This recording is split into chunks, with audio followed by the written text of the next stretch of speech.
Hello and welcome to another edition of In the Spotlight with myself, Ellery. Today I'm talking to Rhys and Beth Thomas from the City and County of Swansea all about the Disability Liaison Group and their work. So if I start with you, Rhys, can you tell me a bit about the DLG, the Disability Liaison Group, and where it started from, and just generally an overview of it? Yeah, I'm Rhys, as you said, I'm Rhys Thomas. I'm the Community Engagement Transformation Lead for Swansea Council. I sit within a team called the Partnership and Involvement Team, which is in social services. And within that team, we have a number of areas of work, really. So we have staff who work with children and young people. We have ageing well staff who work with people 50 and over. And then from the 1st of July this year, in 2023, the Council's Disability Liaison Group was moved over to our team. And myself and Beth are sort of working on that now. When we started back in, well, it's obviously very, very new, you know, within the last few weeks, really, that it's come to us. Yeah. From what we can see, really, it's obviously been very online focused due to COVID. Yeah. And obviously the face-to-face interactions maybe haven't been there for obvious reasons. So really, as we sort of move forward, we're going to look at a blended approach. We're going to look at how we can make sure we put online sessions in place. We'll put face-to-face sessions in place. It's very early doors at the moment. We're sort of starting from scratch. It's a bit of an open book. Yeah, it is a bit of an open book. I know, being a member of the DLG, I haven't been able to make the different meetings due to work commitments myself, but I know when it first started it was all meeting based and all formal, but now it's in its new format. Have you seen differences, more people attending the different groups and enjoyment from more people? Yeah, I think we sort of a bit of history, really. Going back last year in 2022, it was requested that we sort of run the Disability Liaison Group on a very similar model to what we're doing with our ageing well work. Yeah. And our ageing well work is working with people 50 and over. Previously, the council used to run something called a 50 plus network. Yeah. That 50 plus network was a formal meeting once a month at the Civic Centre. I think everything's been formal up until now to be fair. What we've done with that area of work is we've sort of come away from formal. We've introduced informal sessions, drop-in sessions, tea and chats. We've got a host of activities running across the week for people 50 and over across Swansea to engage with us and to build and develop relationships, and hopefully that is where we will develop and go with the Disability Liaison Group, but obviously by working with people to see what their needs are. Yeah, so bringing Beth in now. Beth, can you tell me a bit about your role within the new format? Yeah, definitely. So I'm really pleased to have just come back into the team. So I actually used to work in this team way back when it was in a different format. But so as Rhys explained, within our team, our partnership and involvement team, we've got our children's rights, and we've got adults and older people's rights. And of course, my role then is a little bit of a bridging role, but intergenerational. So I dip into working with children and young people, dip into working with adults and older people. And the community members that are my main responsibilities within my job role are our LGBTQIA+ community members and those with disabilities, impairments and neurodiversities. So my role in the team kind of sits across all of those age ranges, using that same practice of listening to people, working with people, rather than doing things to people or for, as you know, we've seen may have been the case previously.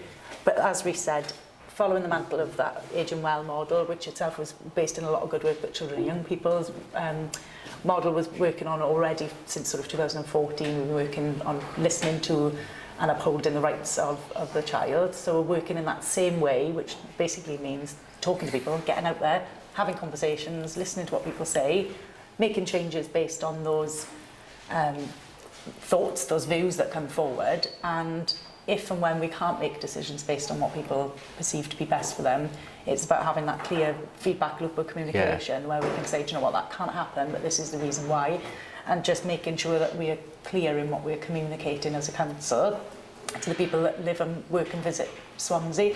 So really it's just about, like you're saying, getting more people involved, and we have definitely seen even just the first 2 informal disability meetings that we put on, our disability liaison group meetings, just a difference in 3 people attending to 46 people over 2 meetings. You said that you work across the different age groups. Yes. Do you see a difference in what people are telling you across the age groups, or is it like all they're saying the same things but in different ways, or is there a common thread with what they're telling you or asking you to do? Interestingly, I think the word a common thread is definitely something that I was thinking as you were saying that. Then I was thinking the way I would describe it is there's definitely commonalities between what comes up from young people, children, young people, and what's coming out of our adults and our age and well population. Absolutely similar themes, one of which we've been talking about, but things like perceptions, how the public perceive us as our individual groups. So as a child or a young person, how are you perceived by adults in society?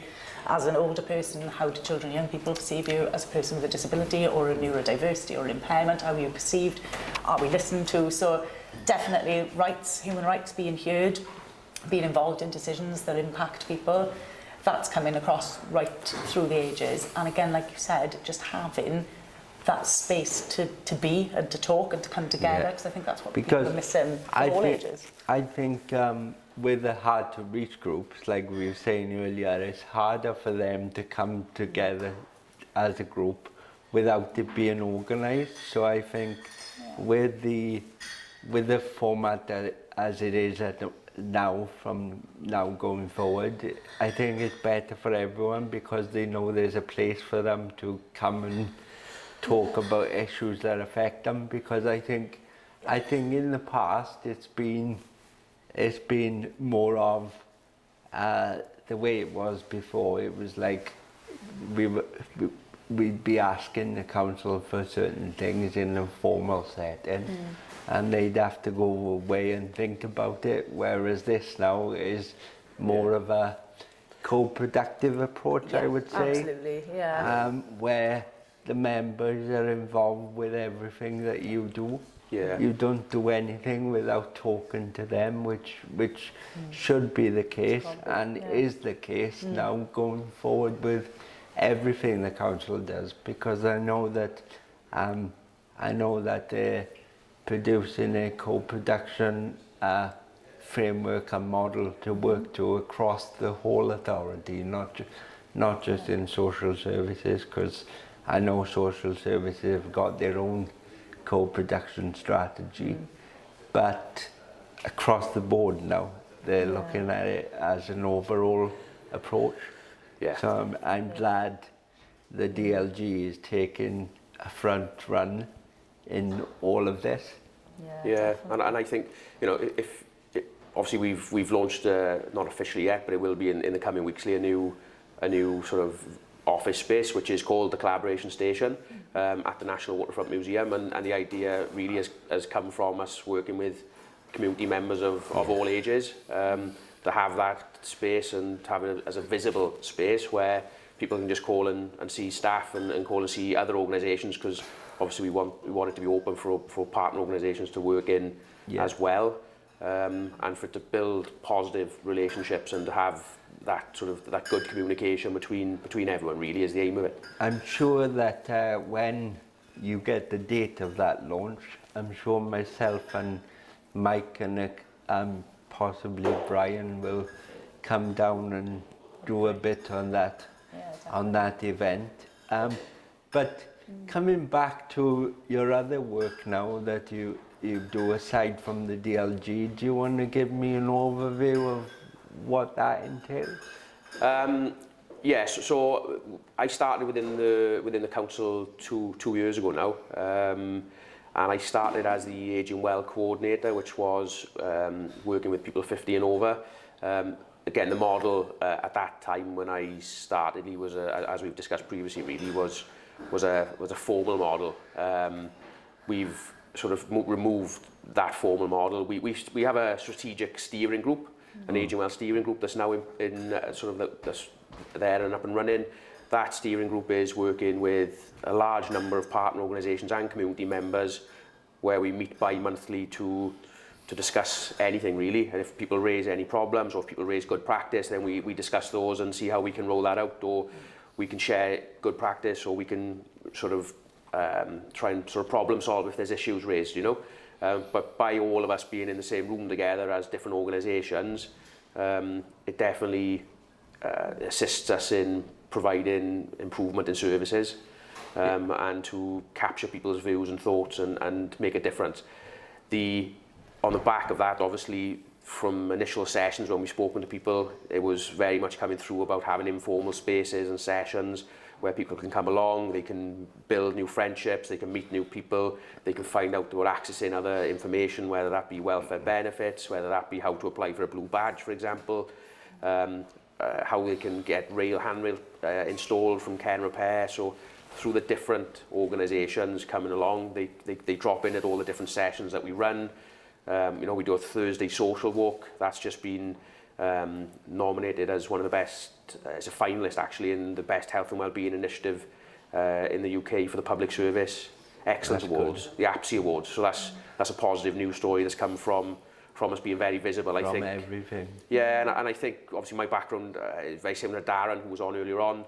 Obviously I was in the police for a very long time, and in neighbourhood policing and community safety. So the way I work is very much being visible in the communities, building relationships, and obviously Beth is the same, you know. So we're very much being out in the community and being visible, so that people can see us and have those conversations, and that they know where we are. I think we've all got that in common, because I like being out and about and talking to people. Yeah. But one thing I wanted to ask is, if someone from any of the groups came to you and said, is it possible we can have something that you don't currently offer? How could you put that on, or is there any definitely room for any facilities for that? Yeah, and I think there is. Like an example of that, Lee, is obviously the office has come about from community members saying about having a visible space in the community that people can drop in and see us. Obviously not at the Civic Centre or the Guildhall, you know. So we've taken that idea, we've worked with the community members, and obviously come up with the collaboration station. The name has been selected by community members, so that idea came from the community, and obviously we've sort of gone along and implemented it. Yeah. For example, we're looking at a project at the moment around rickshaw bikes. So there's a number of older men at some of the sessions who brought up around cycling, and having the opportunity to get out and cycle, and obviously some haven't cycled for a number of years. They wanted to get back out or help build their confidence to get out cycling. So we've had a rickshaw bike delivered at the moment on a trial period, just to see how we could maybe implement that in terms of putting in place an initiative around health and well-being, and giving people the opportunity to make friends, meet new people, get out onto the beachfront, go for a coffee. So that's something that's come from community members as well, you know. So I think everything that we sort of implement, or that we do, is very much as a result of children and young people, and sort of the 50+ community that we're working with, you know, which at the moment we're most probably seeing easily between 400 and 500 people a week on an average week, across the various sessions that we're running in partnership with National Waterfront Museum, Action for Elders, the Chinese Association, Caredic Housing, you know, Care and Repair support. It's very much the police attend sessions regularly, the Mercedes Butterflies, the LGBTQ+ group. So yeah, there's a... I feel like this collaboration that you're talking about and working with members of the public is probably a good reason and timing for me to come in and explain why I'm covered in ink and wearing my scruffy clothes today, because I've just come straight from a tie-dyeing session with some of our community members. That was actually afterwards. Yeah, that members of our community said that they wanted to work with the council. So together with community members this morning, we've put on sessions that are free for our families to come in and get engaged with, and the families are able to take something home at the end of it, which is funded through the Coast funding. But that initiative is totally community-led, so that was something that community members came to us and said, this is something that should be happening. I'm showing you my inky hands now, but this should be happening. And so we as council members of staff are able to facilitate that. So it's not our idea, it hasn't necessarily come from us, but this is something that people have said, we should be having it, this should be happening more, or can we try this out, let's do it for 4 to 6 weeks and see how it works. If it's something that can stick, then we'll go along with it. So the idea, that we will listen to what people bring to us and try and work together with those community members to make it happen. Well, just to bring the interview to a close, because I'm getting indications I'm going slightly over time. How can people contact you if they wanted to find out more?